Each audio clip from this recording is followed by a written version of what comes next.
And hello everyone, welcome back into another episode of Matt Sports Talk. And again, just like the women's video, I think this is number 11 or 12 again. I'm not totally sure off the top of my head, but anyway, without further ado, let's dive in. And I alluded to, before we dive in, I alluded to in my women's video that I will be recording a separate video tomorrow for both the men and the women, breaking down each playoff matchup, more specifically talking about what all of those teams did this year in terms of their records and where they were all projected to finish. So you definitely want to stay tuned for that coming your way tomorrow. But, and again, I also alluded to in my last video, typically I would not do these game recaps on a Sunday, but I figured I would do them here very quickly this afternoon just to give you, a view of what happened yesterday, because there were a lot of exciting matchups yesterday and a lot of really good games. So without further ado, we'll dive into that.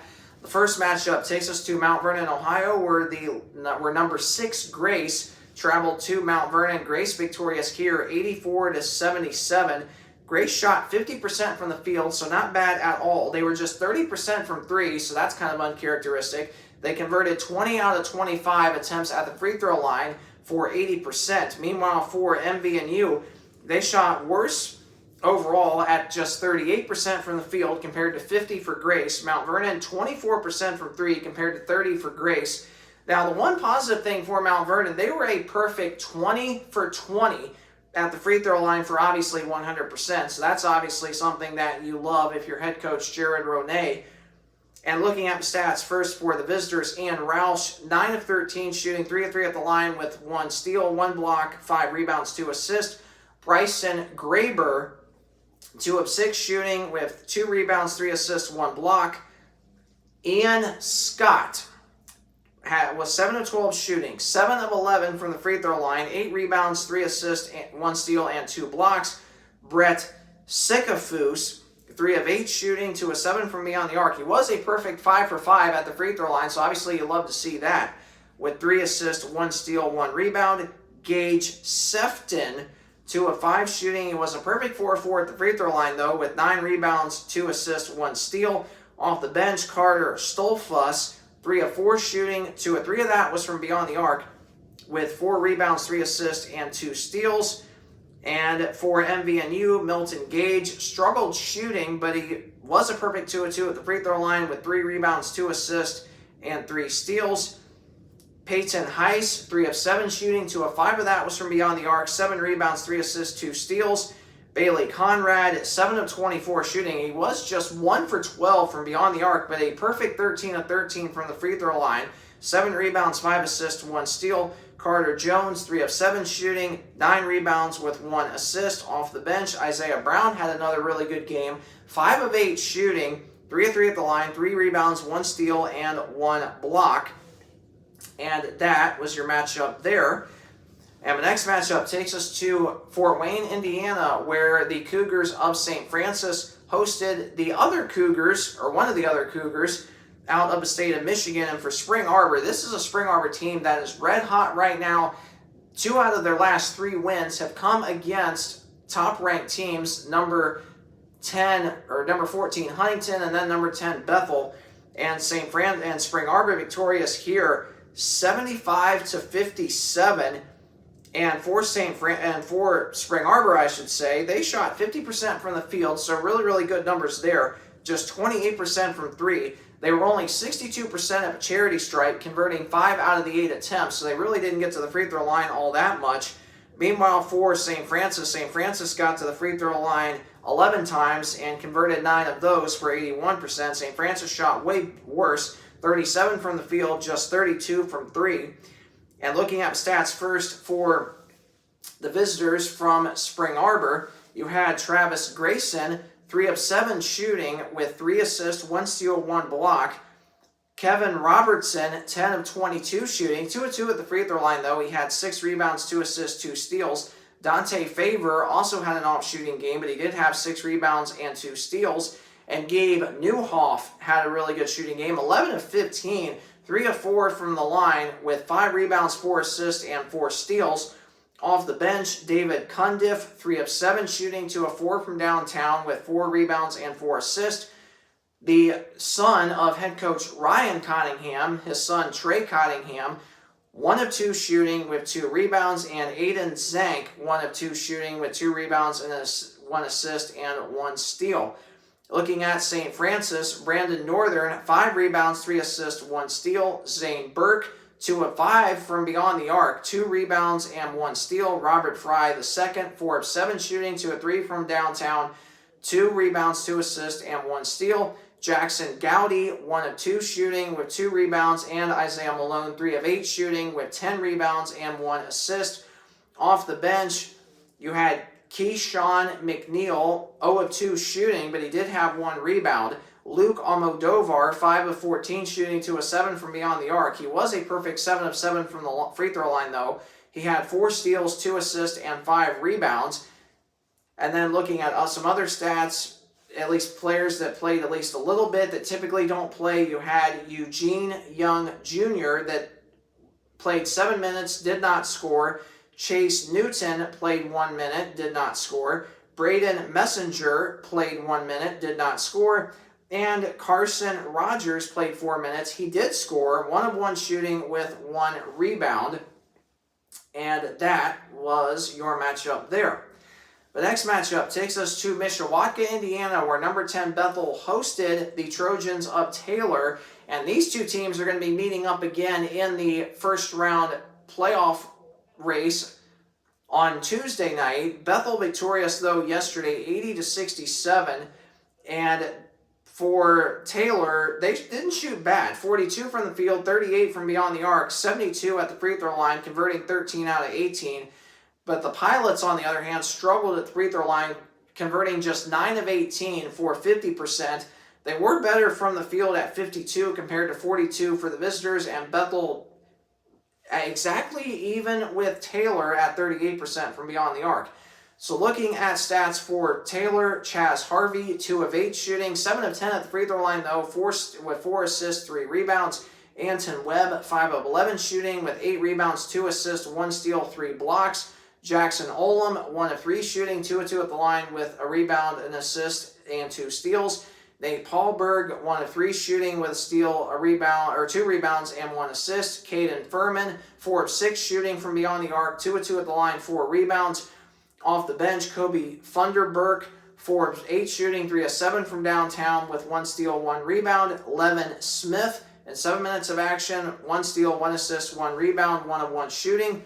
Carson Miller also played off the bench for 7 minutes. He had 1 assist, 1 rebound. Isaiah Day, 4 of 8 shooting with 5 rebounds and 2 steals. And Pete Combs had 1 steal, 1 block, 3 assists, and 2 rebounds.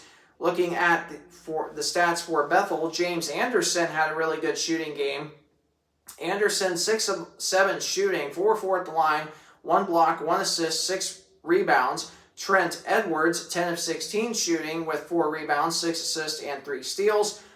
Preston Phillips, 6 of 10 shooting with 2 steals, 3 assists, and 2 rebounds. Luke McBride, 3 of 4 shooting from beyond the arc, 5 rebounds, 1 steal. Off the bench, Jameer Jefferson, 2 of 2 at the line, 4 assists, 1 steal, 2 rebounds. Colin Comer, 4 rebounds, 1 assist. Bo Jacque, 2 of 3 shooting with 3 rebounds and 1 steal.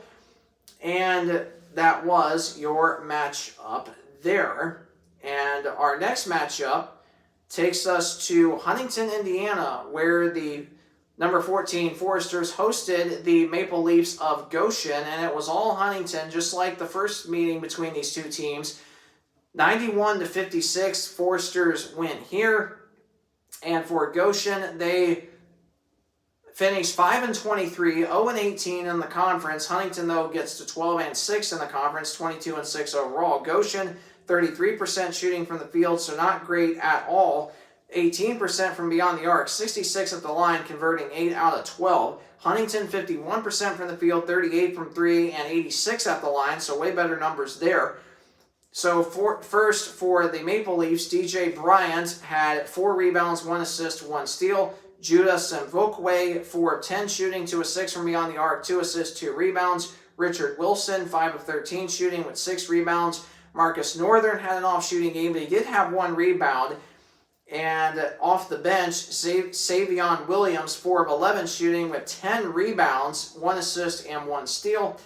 And then for the Foresters, obviously, once again, they celebrated their senior day yesterday. Fifth-year senior Max Gizzi, 5 of 11 shooting, the grad transfer from Marion, 4 rebounds, 3 assists, 1 steal. Kamani Smith, another senior on the team, got the starting role, 1 of 3 shooting, 4 rebounds, 2 assists, 1 steal. Roman Breweer, he started yesterday. He's another senior on the team. At least looks like just got the honorary start since he did not play any minutes. Lane Sparks, though, one other senior on the team, and there were several. Sparks, one of those seniors, 8 of 16 shooting, 7 of 7 at the line, 10 rebounds, 2 assists, 1 steal. Landon Jordan, 5 of 10 shooting with 7 rebounds, and off the bench, Caden Johnson, 5 of 5 shooting, 5 rebounds, 2 assists, 1 steal, 1 block. Cade Brenner, 2 of 6 shooting, 4 rebounds, 1 steal. Drew Goodline, 2 assists, 4 rebounds, and 1 steal. Landon Beagle, 4 of 7 shooting, which was all from beyond the arc, 2 rebounds and 2 steals. And Jackson Paul, 5 of 9 shooting, 4 of 4 at the line with 2 rebounds and 1 assist. And that was your matchup there. And the final matchup takes us to Marion, Indiana, where the Wildcats of Indiana Wesleyan faced off against the Knights of Marion. And for the Knights of Marion, they were eliminated from playoff contention with losing at home to Mount Vernon Nazarene this past Wednesday. The Wildcats with the win here, 88-73 over the Knights. And for the Wildcats, for the second straight year, they go undefeated at home except to Grace. So obviously, big congratulations to the Wildcats for only losing 1 game at home for the second straight season in a row. That's not easy to do for any team, but a big congratulations to them. For the Knights of Marion, they shot 37 from the field. They were really good from 3 at 57%. They were 92% at the free throw line, converting 12 out of 13 attempts. The Wildcats, a blistering 60% from the field, 50% from beyond the arc, and they were worse at the line, converting just 8 of 13 attempts for 61%.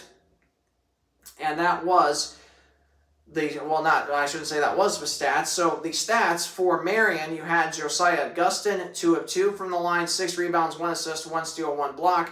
Dylan Moles had a really good shooting game, 3 of 3 from beyond the arc with 1 steal, 1 rebound. Gavin Foe, 5 of 14 shooting, 2 of 2 from the line, 7 rebounds, 3 assists. Noah Lovan, 3 of 9 shooting, 5 assists, 2 rebounds, 1 steal. Aiden Franks struggled shooting, but he did have 2 rebounds, 1 assist, and 1 steal. And then for the Wildcats of Indiana Wesleyan, Bright Kari, 2 of 4 shooting, 5 rebounds, 1 steal. Kyle Sanders, one of the seniors, got the starting role, 1 of 4 shooting with 2 assists. And the other senior, the only 2 seniors, Sanders and Cleaver, Griffin Cleaver, 4 of 10 shooting with 3 rebounds, 2 assists. Marcus Ankney, 2 of 3 shooting with 2 steals, 2 assists, 1 rebound. Cademan Bontrigger, 8 of 10 shooting, 4 of 8 at the line, 7 rebounds, 2 assists off the bench. Jackson Gold, 3 rebounds, 2 assists, 1 steal. Matthew Brown, 1 of 1 shooting in just 2 minutes of action. Connor Hussong, a transfer from Olivet Nazarene, 3 minutes of action, did not score. Isaac Andrews played really well once again off the bench, 5 of 7 shooting, which was all from beyond the arc, 7 rebounds, 1 assist. Jake Smith, 3 of 4 shooting, 1 of 2 from beyond the arc with 2 rebounds. Cliff Gashumba, 12 minutes of action, 2 of 2 shooting. He had 3 rebounds. And Luke Brown, 6 of 9 shooting, 4 of 5 of that was from beyond the arc, 2 of 2 at the line, 4 assists, and 2 rebounds. And that was the match up there. And that concludes recapping all of the games from yesterday and looking ahead to the playoff matchups coming your way on Tuesday night. And again, I'll be recording a video tomorrow breaking down for both men and the women in more specific details the playoff matchups, where all of those playoff teams, where they finished in league play in terms of the standings, where they were projected to be at the start of the season. So I'll be breaking all that down tomorrow, so make sure you tune in for that. But just a brief overview of the playoff matches coming your way on Tuesday. Number 7 Taylor will be at number 2 Bethel. And again, these numbers are the respective seeds that all the teams are for this year's tournament. 7 seed Taylor at 2 seed Bethel. 6 seed St. Francis at 3 seed Huntington, 5 seed Indiana Wesleyan at the 4 seed Spring Arbor, and 8 seed Mount Vernon Nazarene at 1 seed Grace. And those are your playoff, brief overview of the playoff matches. And again, briefly looking at the 2 teams that did not make the playoffs. Marian, they were projected 5th in preseason. They finished 9th, 5-13 in league play, 11-17 overall. They lost their last 5 games of their season.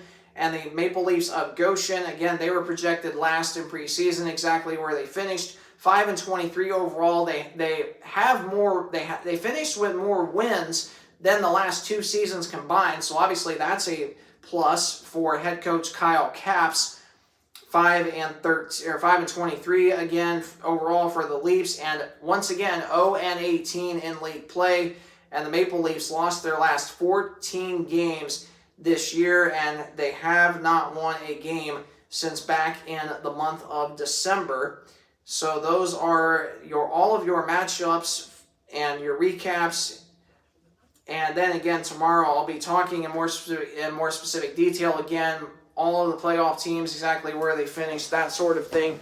So you want to stay tuned for that, and I appreciate you so much for watching these videos. And again, I know I did not do this for the whole entire season, but I will be doing this at least the whole entire season next year, hopefully all season long moving forward, since these recap videos are so fun to do, and I hope it really gives you an idea, of just, the stats for all the teams, and I hope it was really, really helpful information to you. And if it was helpful, please either like this video, comment down below, or subscribe to my channel. Any one of those options help me out greatly, and I definitely appreciate any feedback that you're able to provide me. So I hope you have a great rest of your day. Thanks again for watching. And again, please stay tuned to my channel tomorrow for all of the playoff, more specific detail playoff matchups that I'll be breaking down tomorrow. So make sure that you stay tuned for that. Again, thanks so much for watching, and have a great rest of your day and week ahead. God bless.